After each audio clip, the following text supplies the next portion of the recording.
todo mundo faz diferença, sim. Uma pessoa muda o mundo e a gente está vendo por aí uma pessoa, outra pessoa mudando o mundo para pior. É tão fácil ver. Então, gente, todo mundo faz diferença, todo mundo pode melhorar esse planeta aqui. E é isso aí. E eu não é que eu perdi a raiva, não. Ela continua dentro de mim pela indignação. Mas é que hoje ela é mais seletiva.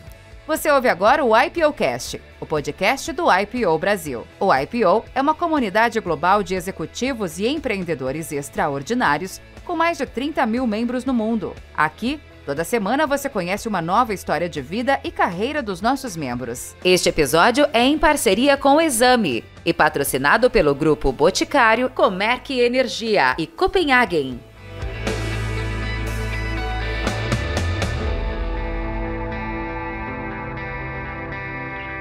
Olá, tudo bem? Hoje estamos aqui com mais um IPOcast, o podcast do IPO Brasil, com a nossa amiga Yapim, querida. Prazer estar aqui, Ventura. Prazer. E hoje nós temos um grande convidado do IPO, com muito legado, história. Gostaria que você apresentasse ele. Difícil para trazer ele aqui, né, Yapim? Mas estamos aqui com prazer. Não, é uma honra tê-lo, né? Porque é um IPO de longuíssima data, alguém que é super icônico no mercado, tanto no empresarial como também no mercado, no ambiente do meio de sustentabilidade, que hoje, acho que talvez a palavra ESG foi ele que promoveu ela. Exatamente, ela, né? Uhum. Então, eu tenho o prazer de apresentar Roberto Klabin. Ele está aqui conosco hoje. Acho que ele é uma das pessoas que tem moldado esse cenário brasileiro em prol do meio ambiente e da sustentabilidade. Óbvio, um empresário super conhecido, acionista do Grupo Klabin. E eu acho que vai ser muito interessante, né, nessa nossa conversa de hoje, conhecer um pouco dessa jornada que ele teve, né, até esse propósito que ele tem tão forte sobre o meio ambiente, a sustentabilidade e de como isso nasceu. Um visionário. Né? Sem dúvida. Os empresários que há muito tempo atrás já vislumbrou o meio ambiente. Com né? certeza. E acho que muita gente não sabe, mas ele que fundou SOS Mata Atlântica, SOS Pantanal. Então, são realmente causas icônicas, né, nesse mundo ESG. E é um prazer, Roberto, tê-lo aqui. Prazer é todo meu. Agradeço vocês me estarem recebendo aqui. Com muito prazer eu venho aqui para falar. Eu sei que tudo é vaidade nessa vida, mas vamos tentar, vamos dizer assim, controlar a vaidade, né? E eu quero me ater aos fatos para que, enfim, eles sejam os mais reais possíveis. Você me perguntou... Dá um panorama, assim, da tua infância, como é que foi, o que aconteceu. Pouquinho. Bom, eu venho de uma família muito interessante, meu pai judeu, um judeu, vamos dizer assim, bastante integrado à comunidade, mas não religioso e tal. Minha mãe, uma católica, praticamente ela era agnóstica. E eu fui batizado nas duas religiões, uma coisa interessantíssima. Então, cada um colocou, não, meu filho tem que ser batizado na religião judaica, na religião católica e tal. E eu, como eu costumo dizer, eu reúno o melhor de ambas as religiões. Mas eu, graças a Deus, não tenho mais nenhum envolvimento com religião também, e eu tenho com espiritualidade. De qualquer maneira, eu carreguei desse lado judaico toda a história, toda a herança. É uma coisa meio tribal. E do lado da minha mãe, eu carreguei a impaciência que minha mãe tinha, a indignação que ela tinha. Ela era uma advogada, ela defendia mulheres, naquela época, estamos falando dos anos 60 e tudo mais, mulheres que não tinham recurso para pagar desquite. E ela fazia isso pro bono. Então, ela era uma pessoa que arrumou muitos inimigos, porque ela estava sempre defendendo mulheres e tal. Então, a minha casa era uma casa muito interessante, porque tinha uma série de discussões, todo final de semana eram discussões, e eu aprendia muito com isso. De tanto aprender e tanto ver minha mãe, que inclusive foi até minha professora na Faculdade de Direito do Largo de São Francisco, eu decidi entrar em Direito. Mas, no fundo, lá eu pensava o que eu quero ser. E eu queria ser piloto da Varig. Eu tirei brevet e tal, e minha namorada de então, que é hoje minha mulher, vamos comemorar, se Deus quiser, o ano que vem, 50 anos juntos de namoro, né? Uau. Casamento eu não conto namoro. E ela então, super entusiasmada, eu seria piloto da Varig, como é que ela iria me receber no aeroporto sempre que eu voltasse das viagens internacionais e tal. E aí meus pais cortaram o barato assim rapidinho, e eu então segui na linha do direito, mas assim que eu me formei, meu pai morreu.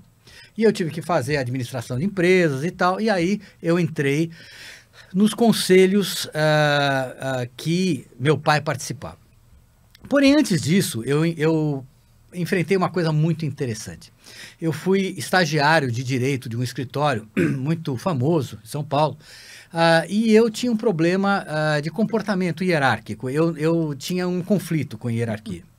E aí, um dia, de tanto desentendimento entre a chefe do escritório e eu, ela chegou para mim e falou assim: olha, Roberto, você me diz que não virá na próxima sexta-feira, porque você disse que tem que estudar. Eu falei: sim, doutor, eu tenho que estudar e tal, é importante. Mas se você não vier, você será demitido. Eu falei: não, doutor, eu tenho direito como estagiário, tem que prevalece a faculdade. Não, você vai na balada, passar o fim de semana. Como é que não vem sexta, tem sábado, domingo para estudar? Não, eu estou muito mal nessa matéria, e era verdade. Bom, não apareci e fui despedido. Então, na segunda-feira fui despedido, isso foi uma verdadeira calamidade na minha casa, despedido, etc, etc e tal. Bom, 2 anos depois, meu pai me chama e fala: ô, Roberto, sabe quem vai trabalhar conosco na Metal Leve? Eu falei: não, nem sabia direito o que era a Metal Leve. A fulana e tal, advogada que te demitiu. Eu falei assim: que interessante. Tá, ok. 6 meses depois, meu pai morre. E aí eu tinha que ocupar os lugares que ele ocupava. E aí eu tinha que ocupar o lugar dele na Metal Leve. Eu tinha 23 anos, eu era completamente incompetente, não sabia absolutamente nada, mas por uma questão lá de contratos eu iria ocupar essas vagas. Imagina eu entrar num conselho com pessoas de 50 anos, 60 anos e eu com 23, 24 anos. Mas a única coisa que eu pensava era: eu vou encontrar essa advogada.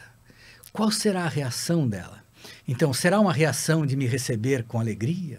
Será uma reação de me receber com indiferença? Qual será a minha reação? Então, eu ficava analisando. A única coisa que eu pensava era isso. Não é que eu entrei na Metal Leve, eu abri a porta da Metal Leve e a advogada estava lá, sem querer. E aí foi um sorriso, uma alegria. E, bom, passaram-se 11 anos com aquela advogada, eu agora no conselho de administração, teoricamente superior a ela e tudo mais, tal. Foram 11 anos de uma convivência pacífica, sem problema nenhum e tal. E 11 anos depois eu saí da Metal Leve, eu vendi minha participação para o Bradesco, não tinha contrato, nenhum acordo de acionistas com os demais acionistas, e no final, para que essa transação desse certo, eu necessitava que o departamento jurídico da Metal Leve me ajudasse. E ela foi 100% e me ajudou. E aí eu pensei que a vida naquele momento me ensinou uma coisa muito importante, que a vida é uma roda gigante. Tem horas que você está por baixo, tem horas que você está por cima, e você tem que aprender como se comportar nesse movimento da vida, para não fazer inimigos, para você tentar entender o outro e tudo mais. Aquilo para mim foi algo muito importante para dar início à minha carreira empresarial. A partir dali, eu fui ocupando espaços, eu era uma pessoa muito despreparada, embora eu tenha feito... Você tinha irmãos? Eu tenho um meio-irmão americano, que é 9 anos mais velho que eu, e mora nos Estados Unidos. E ele hoje é um fulano de muito sucesso, ele é dono de uma gravadora de jazz chamada Resonance Records, e é a maior gravadora de jazz do mundo. Eles fazem um trabalho incrível, ele mora em Los Angeles. Mas meu irmão não tinha interesse nenhum pelo Brasil. Então eu era o sucessor do meu pai aqui e tudo mais. E eu aprendi com essa história vamos dizer assim, a tentar me cercar de gente boa que pudesse suprir as minhas deficiências. Então, eu diria a você o seguinte: eu tive êxito e sobrevivi porque eu tive boas pessoas do meu lado. Eu tive a condição de criar bons times, e foram esses times de pessoas mais experientes, que complementavam, que fizeram com que eu tivesse, então, condições de crescer. E um deles, que hoje, para mim, é talvez o executivo mais importante do Brasil é o Walter Schalka. O Walter Schalka começou trabalhando comigo, porque o pai dele era diretor, um importante diretor da Klabin.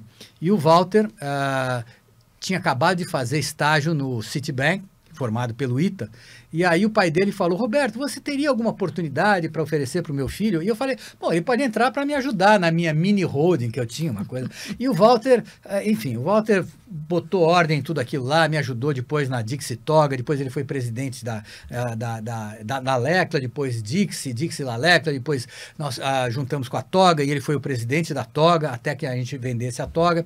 E o Walter, para mim, é um exemplo de executivo, tanto o resultado que ele trouxe para Suzano, né? Junto ele com o Davi Pfeffer, transformaram a Suzano em algo que é irreconhecível em relação ao passado. Então, para mim, eu julgo o Walter incrível, mas pensar que o Walter começou trabalhando comigo e ele foi um dos, entre aspas, diretores da minha holding, cuidando do meu hotel no Pantanal, que era o meu projeto que eu lançava no Pantanal, que é uma coisa que eu contarei. Mas, enfim, assim começa a minha vida. Minha mãe e minha mulher me ajudaram muito para que eu não tropeçasse demais, para que eu não fizesse maus negócios, porque naquela época, imagina, uma pessoa de 24 anos, 23, 24 anos, sem qualquer assistência, e pior, sem nunca ter tido um chefe. Isso é uma das coisas que eu sinto até hoje, porque como eu não tive tempo de ter um chefe, eu sou que nem uma daquelas pessoas que aprendeu a jogar tênis sozinho. Então, segura a raquete errado, faz movimento errado, se machuca. E se não fossem essas pessoas para me corrigir, eu teria me dado mal. Então, eu sou muito grato à minha mãe, à minha mulher, ao Walter e a todos aqueles que me cercaram para que eu chegasse onde cheguei hoje.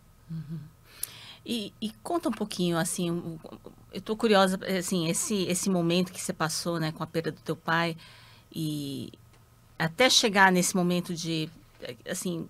Conta um pouco das dificuldades, talvez, que você enfrentou, apesar deles terem ajudado, mas qual que foi como é que você buscou superar isso?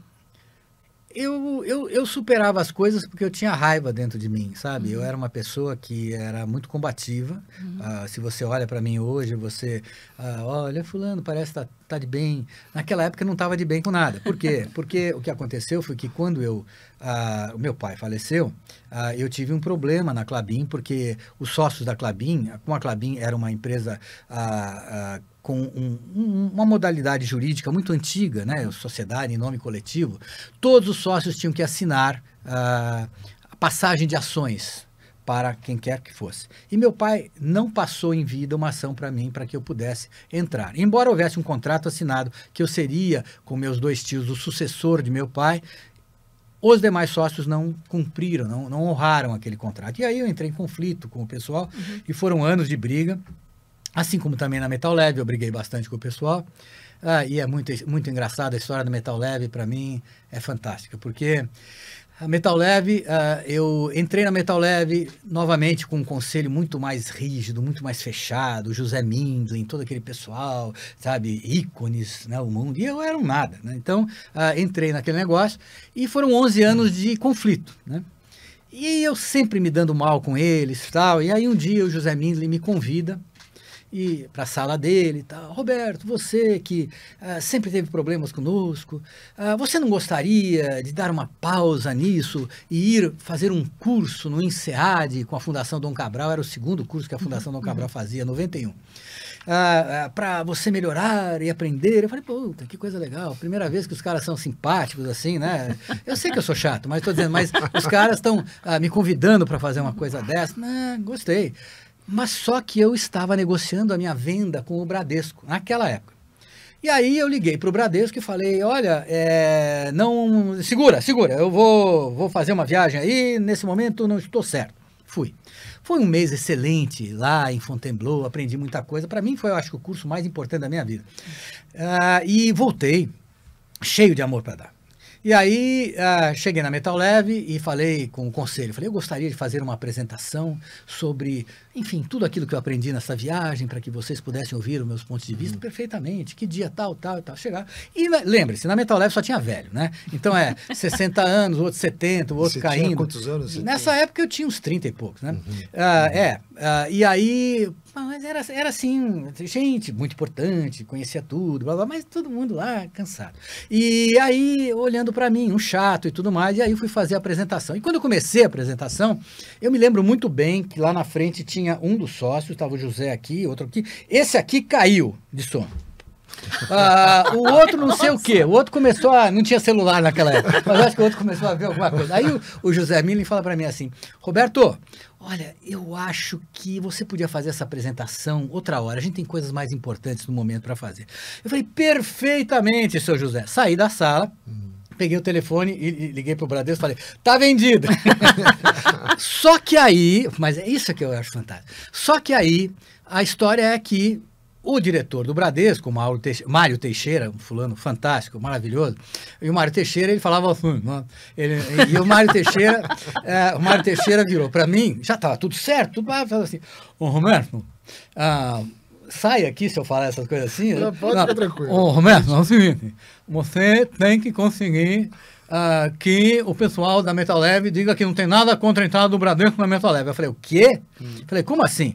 Não, quero saber, porra. Você tem que falar com os caras desse negócio aí. Se não falar, se os caras tiverem alguma coisa, a gente não vai fazer o negócio. Eu falei, mas nós já fechamos o negócio, eu não tenho acordo de acionistas com eles. Se eu for perguntar para eles o que eles acham, eles obviamente vão vetar isso aí, cara. Eu não vou conseguir sair. Quero saber, problema é seu. Aí eu falei, puta, eu tô ferrado, o que eu faço, tal. Aí, não sabia direito o que fazer, liguei pro José Milling. E falei, doutor José, eu quero levar o seu Lázaro Brandão aí na Metal Leve na semana que vem. E aí o José Milling, do nada, falou assim para mim, já sei, você quer novamente pedir dinheiro para a SOS Mata Atlântica, né?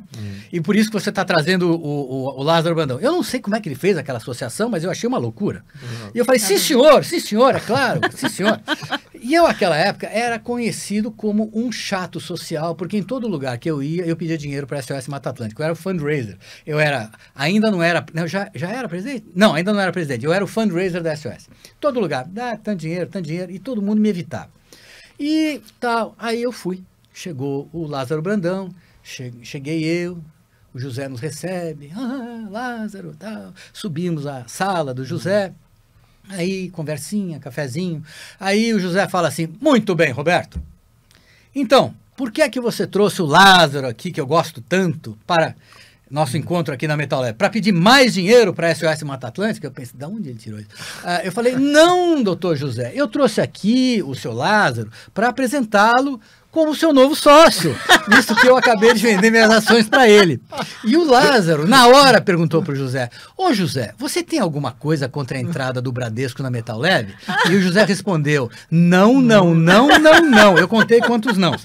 E eu saí da Metal Leve, foi maravilhoso, mas não foi nada planejado, nada planejado. Foi, por isso que eu falo SOS, o meio ambiente, eles conspiraram comigo e me ajudaram a sair daquela companhia. Enfim, então, as minhas histórias de empresariado, elas têm um quê de uma tragicomédia, entendeu? Porque, mas é super interessante, né? E a Klabin? A Klabin você conseguiu... A Klabin aí eu entrei numa briga muito grande e eu determinei, então, o seguinte, vou sair do controle. Saí do controle da companhia e aí tiveram que me dar...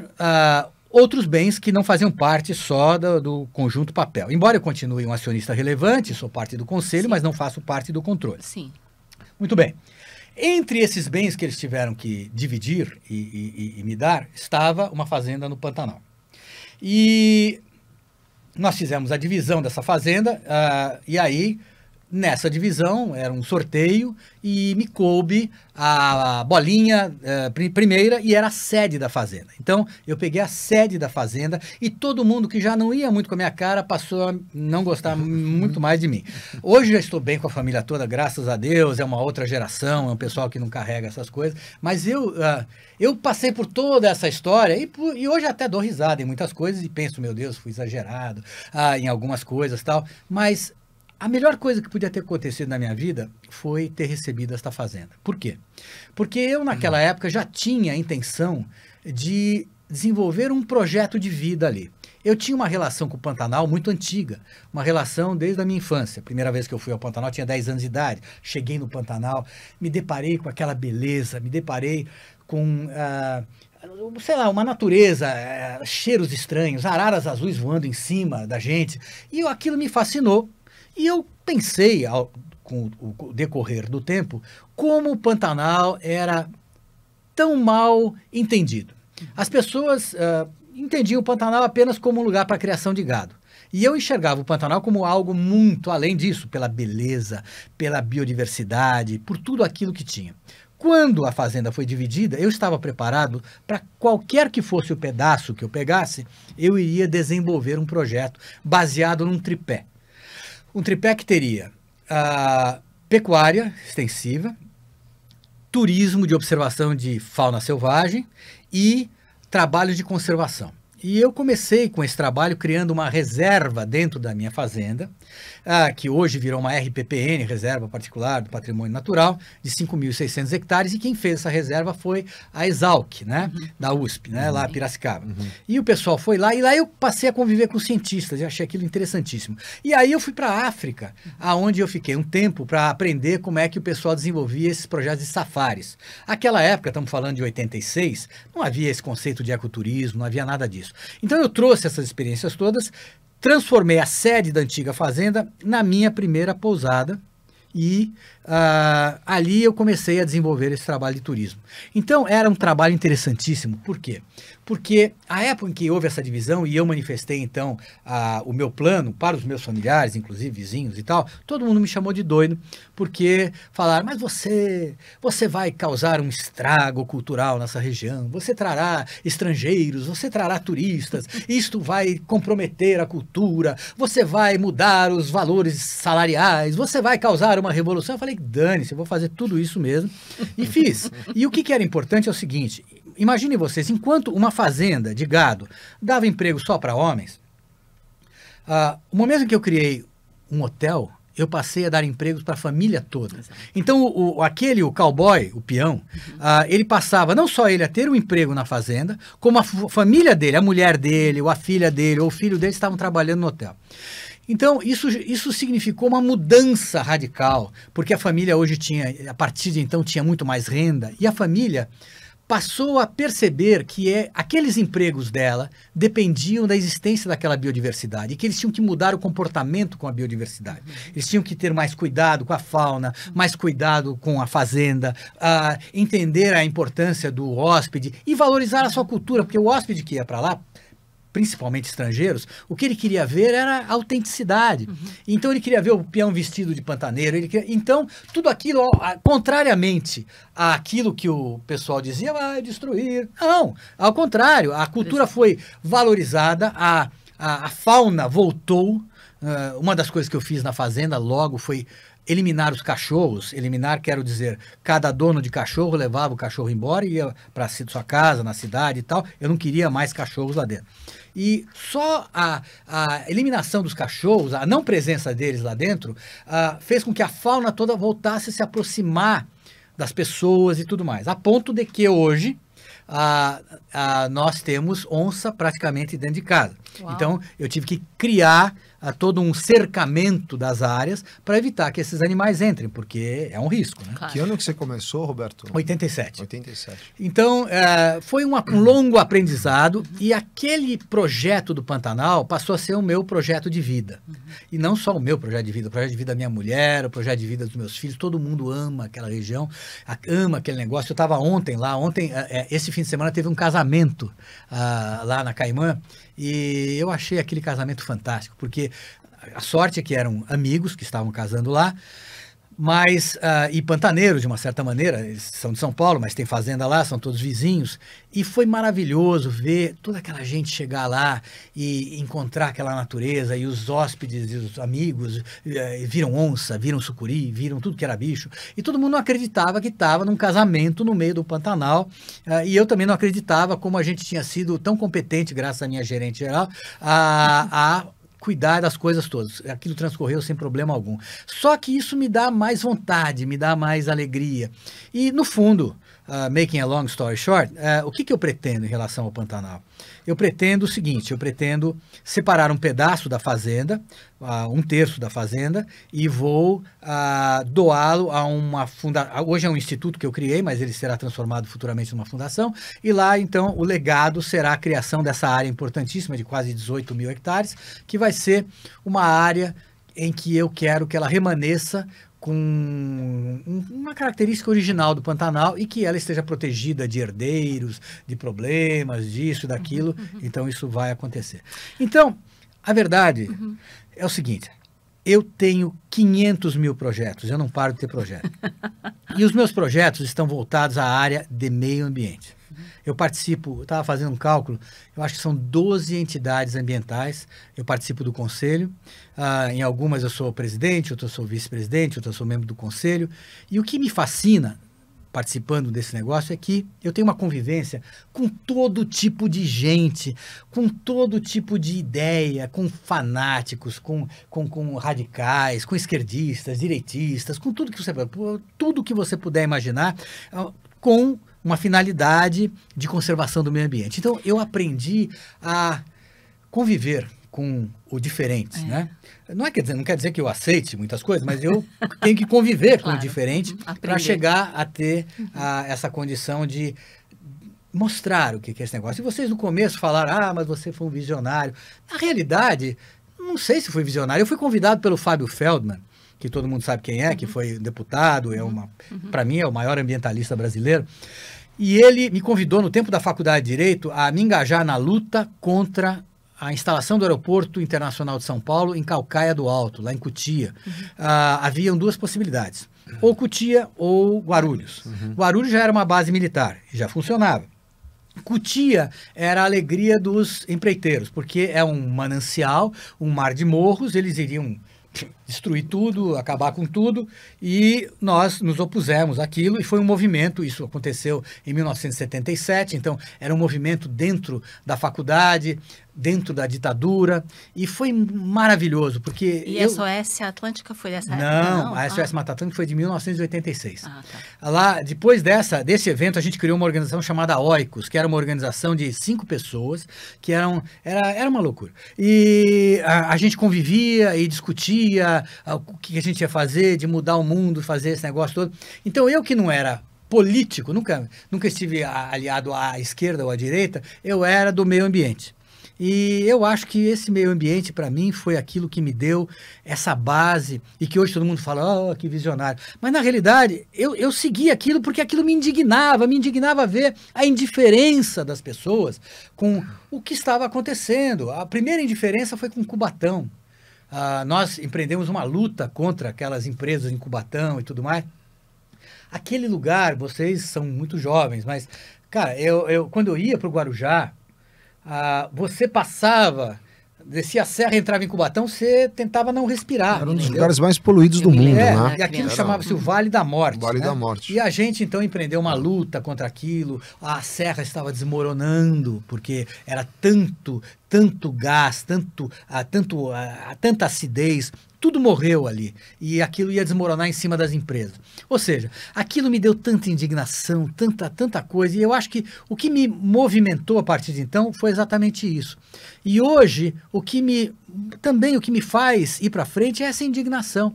É que, sabe, hoje eu estava num evento, eu sou presidente do LEAD Sustentabilidade, que é lá o LEAD do João Dória, né? E eu sou uma espécie de curador de eventos de meio ambiente. E hoje, acabei de voltar dali, nós tivemos um evento muito interessante sobre biodiversidade. E eu contei uma história para as pessoas, que é uma história que me toca e que talvez seja a forma de fazer com que as pessoas percebam o que está acontecendo.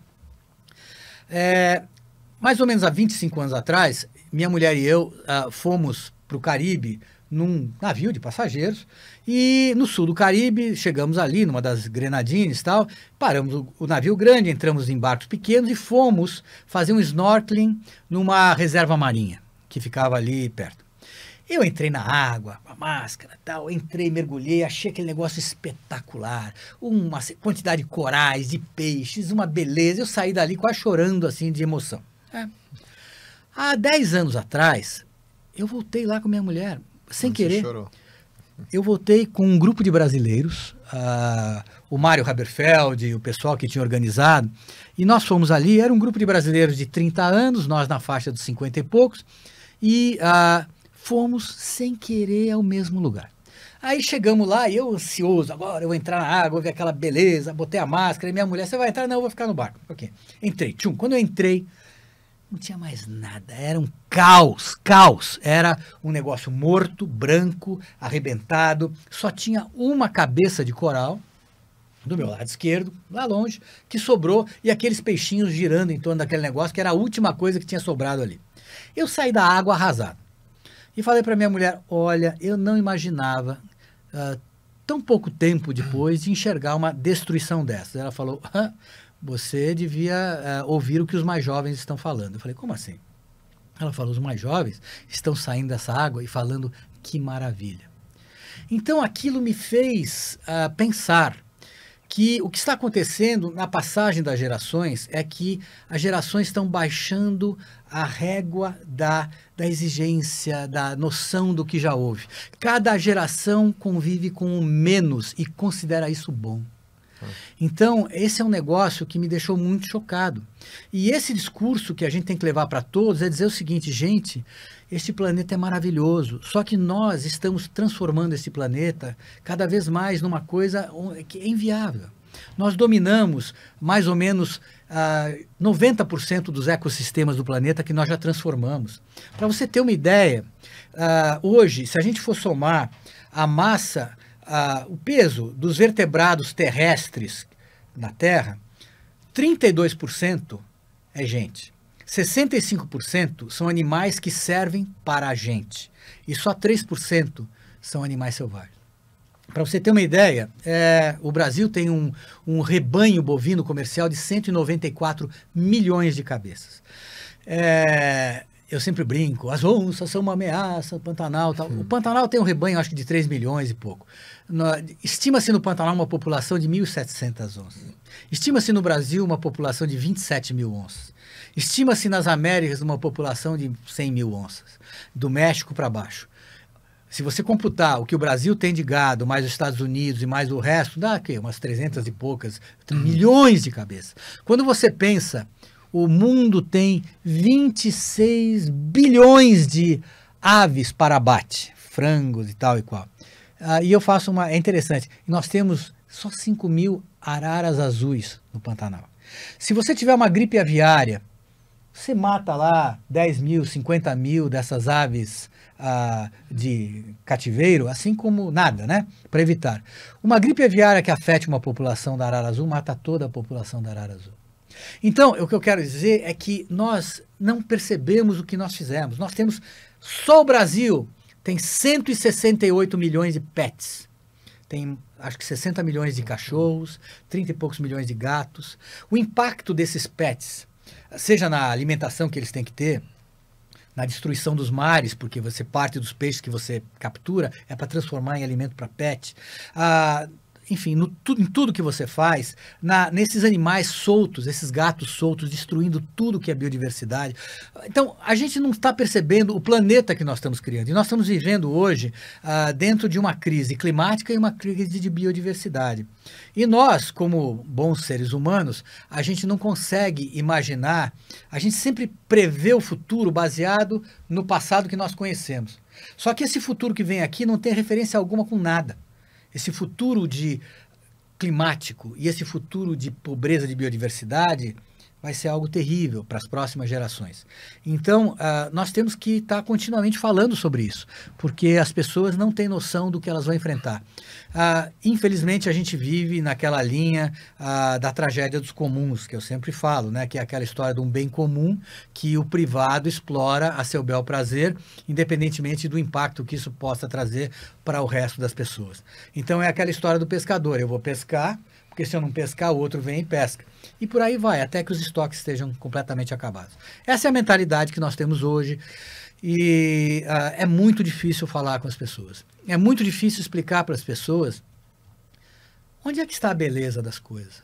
Vocês são capazes de admirar a beleza? Vocês são capazes de pensar que essa beleza não deveria ter preço, mas a gente tem que valorizar tudo para poder salvar as coisas.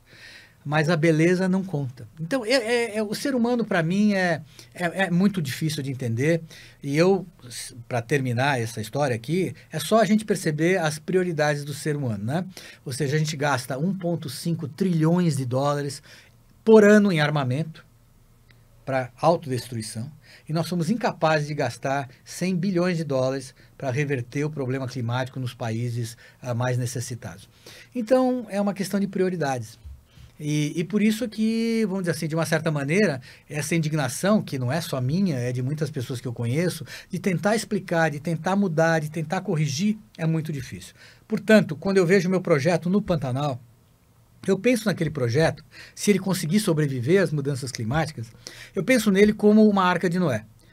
Então, já que não dá para resolver o problema de tudo, pelo menos eu estou tentando resolver um problema ali, de conservar aquele lugar o mais intacto possível, com a maior biodiversidade possível, porque se um dia a gente sobreviver à estupidez humana, quem sabe essas áreas que se transformaram nessas arcas, elas terão a biodiversidade necessária para multiplicar biodiversidade em áreas que perderam, né?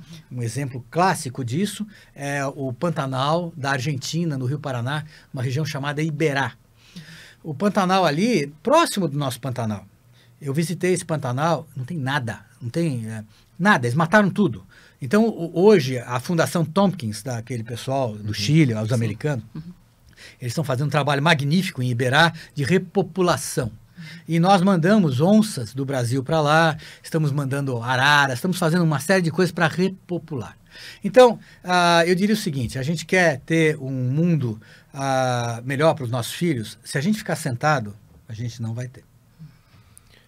Fantástico, eu fico ouvindo você aqui, Roberto, dá uma paixão da vida, né, de contemplar. Você estava falando um mundo digital cada vez mais na tela, né, e eu fico pensando nas pessoas, os jovens, né, que perdem muito a contemplação, né, não sabem nem o que é a natureza. Eu, desde 13 anos, eu mergulho, desde 83, 84, e vi muito do que você falou, quando você falou do mundo marinho. A floresta ainda a gente está aqui, a grande maioria vê. O submerso ninguém vê. Então eu vi a Austrália, 50% foi embora. Eu vivi isso recente, em janeiro, eu estava a 1.000 quilômetros de Bali mergulhando, em Wakatobi, que eu fui há 10 anos atrás, e eu fui levar meus filhos para ver.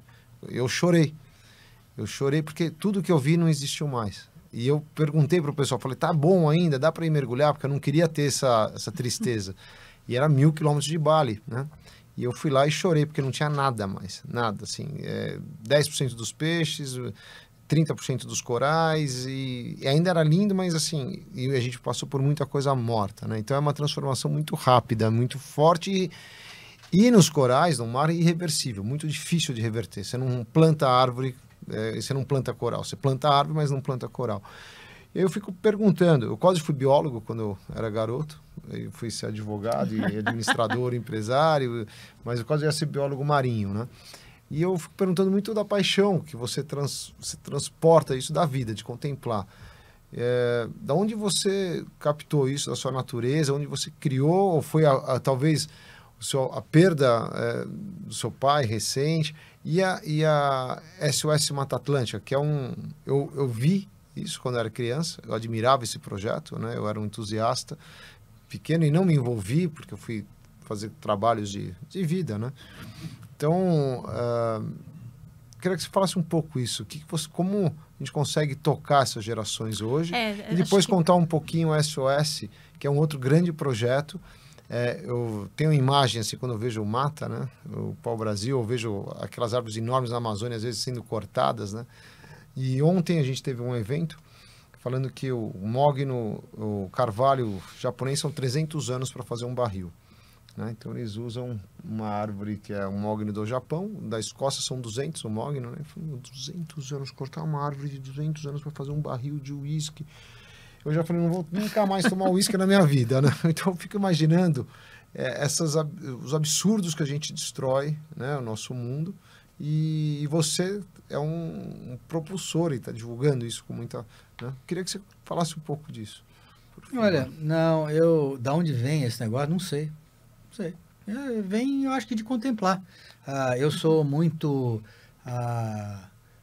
sei lá, eu contemplo, eu tenho muita imaginação, então eu saio um pouco da caixa e talvez essas coisas que me chamam a atenção e que me motivam, pequenas coisas.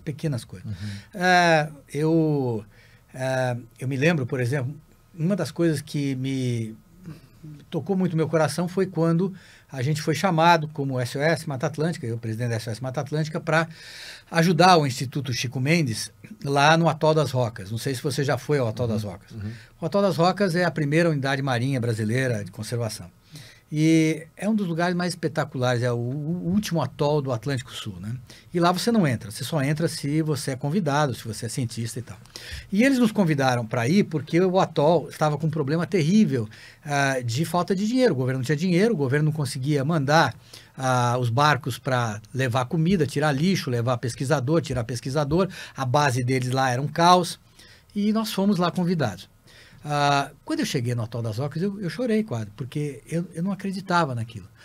Eu ainda não conhecia atóis em outros lugares no Pacífico e tudo mais, então foi o primeiro contato com um atol.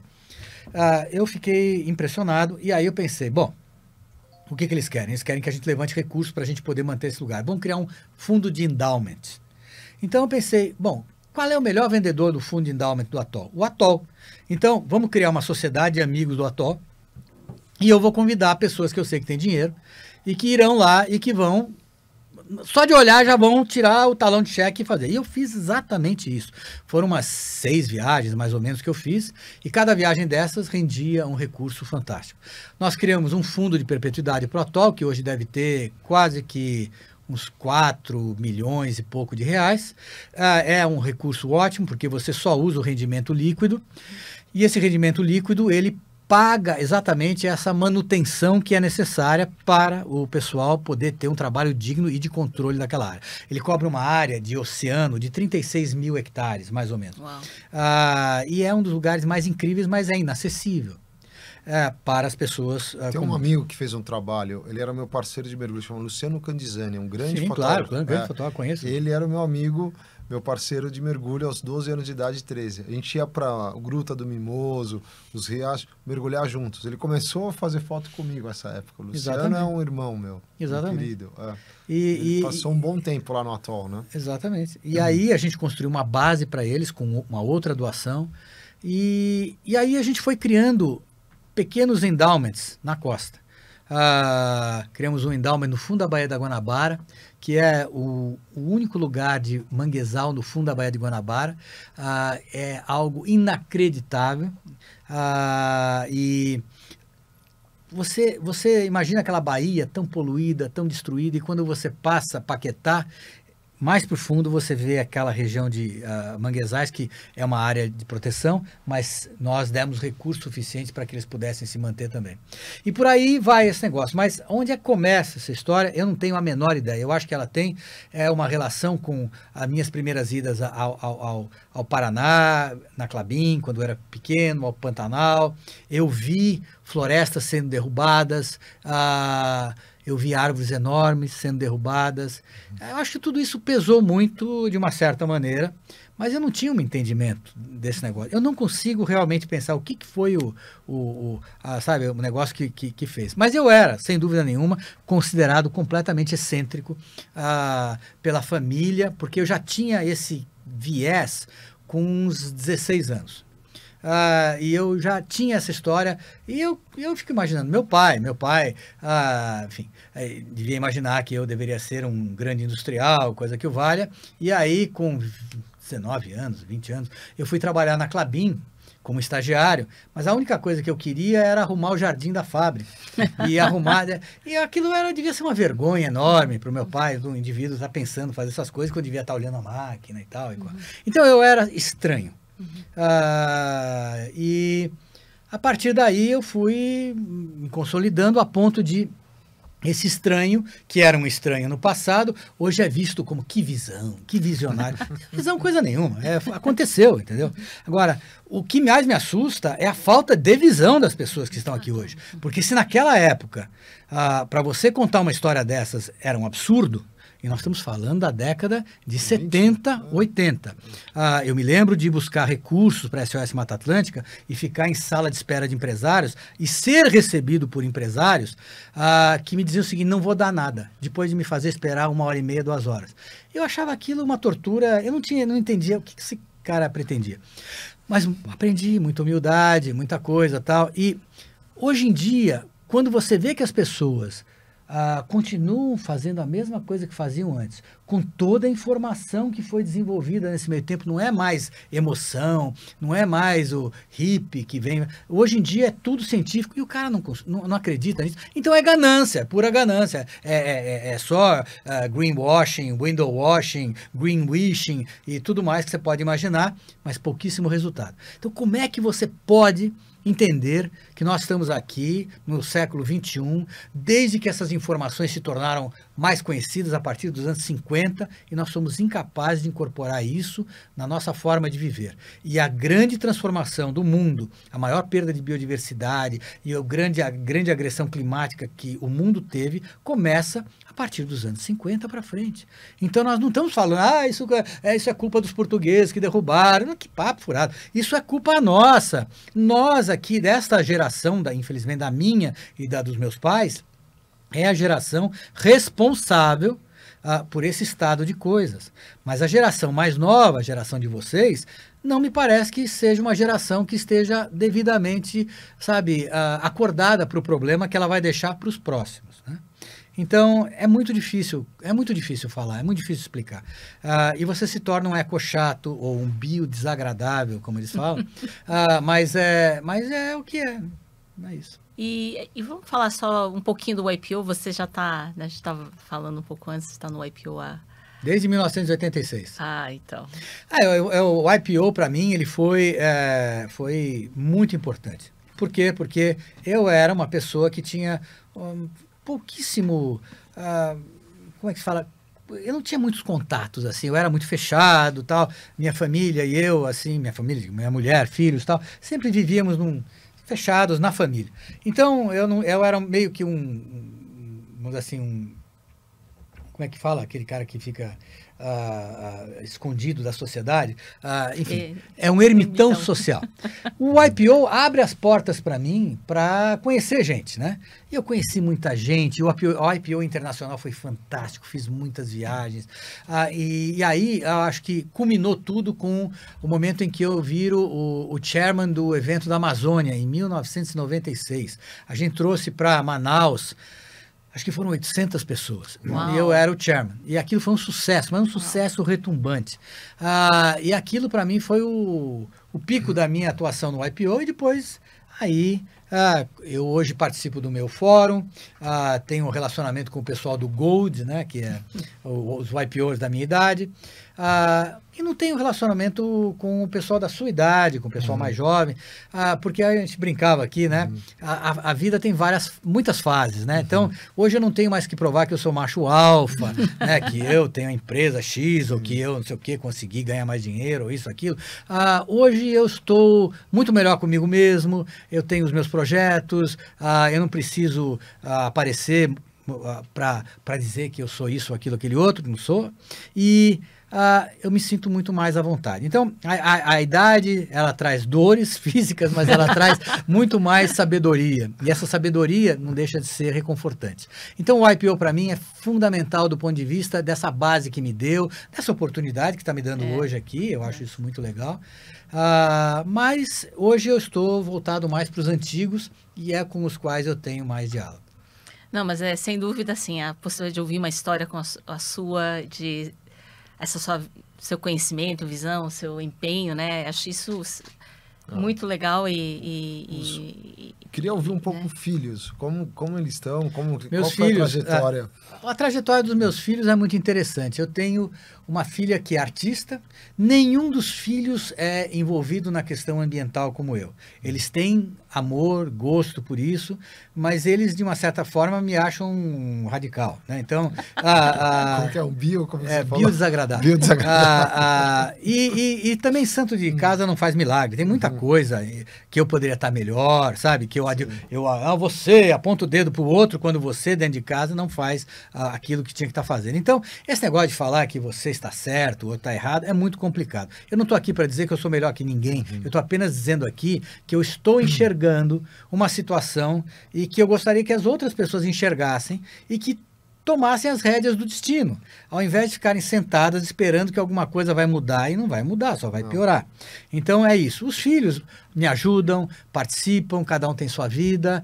Eu tenho um filho temporão, de 22 anos, e uma filha mais velha de 40, então o temporão hoje ele estuda em Nova York, está fazendo NYU, está fazendo Hospitality Management, né? E ele quer voltar, e ele quer trabalhar.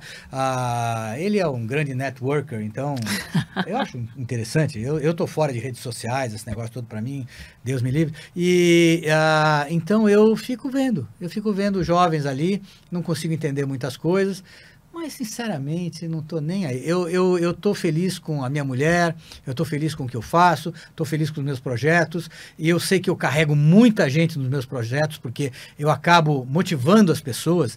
Eu acho que quando você tem um propósito, fica muito mais fácil de você contaminar positivamente as pessoas. E é isso que eu tento fazer no Pantanal, é isso que eu tento fazer na minha casa, sem muito êxito, e tento fazer com muitas pessoas do entorno.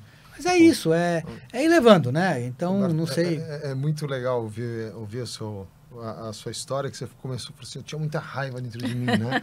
E hoje você demonstra uma serenidade, né? De que passou, né? Esses momentos da vida toda com serenidade, com completude, com satisfação, né? E na simplicidade, né? Quando você olha, contemplar, é uma palavra que pouquíssimas pessoas falam hoje, né? Contemplar, né? Eu tenho um hábito, né? Eu moro fora de São Paulo, numa casa eu tenho cana-de-açúcar, café, planto horta, e atrás tem 200 mil metros de mata, na aldeia da Serra. Que maravilha! E aí eu falo muito para os meus filhos, né? Um está fazendo computer science fora agora, mas contempla. Você está assim, vai lá na árvore, olha as flores, olha as ervas que nós temos, olha. Então, e eu percebi muito quão difícil é para a juventude contemplar, porque eles estão na tela. Eles estão na tela o tempo inteiro, estão no digital, né? Então, sentir, pisar na grama, abraçar a árvore, tem uns pinheiros grandes, tal, né? Essa é uma coisa que você traz muito isso na sua vida, né? Você traz muito isso na sua vivência, né? E isso vai encantar, certamente vai encantar as pessoas. Certamente vai tocar e espero que reverbere, porque... o nosso mundo é um mundo de plástico hoje, né? Está contaminado com plástico em todos os lugares. E o mar, como você comentou, destruído, né? Então, continue que vai inspirar muitos, viu? Nós vamos ter um evento agora, semana que vem, em Santos, o LEED também vai fazer, sobre o mar. E nós vamos estar falando sobre exatamente o que está acontecendo. Então, eu estou cada vez mais querendo promover esses eventos, para que as pessoas possam pelo menos escutar, né? Sim. E quem sabe se comoverem com o que está acontecendo e participar. Mas eu acho que, sei lá, o importante é assim, as pessoas em geral, para terminar aqui a minha participação, as pessoas, elas pensam assim, o problema é muito grande e eu não faço diferença.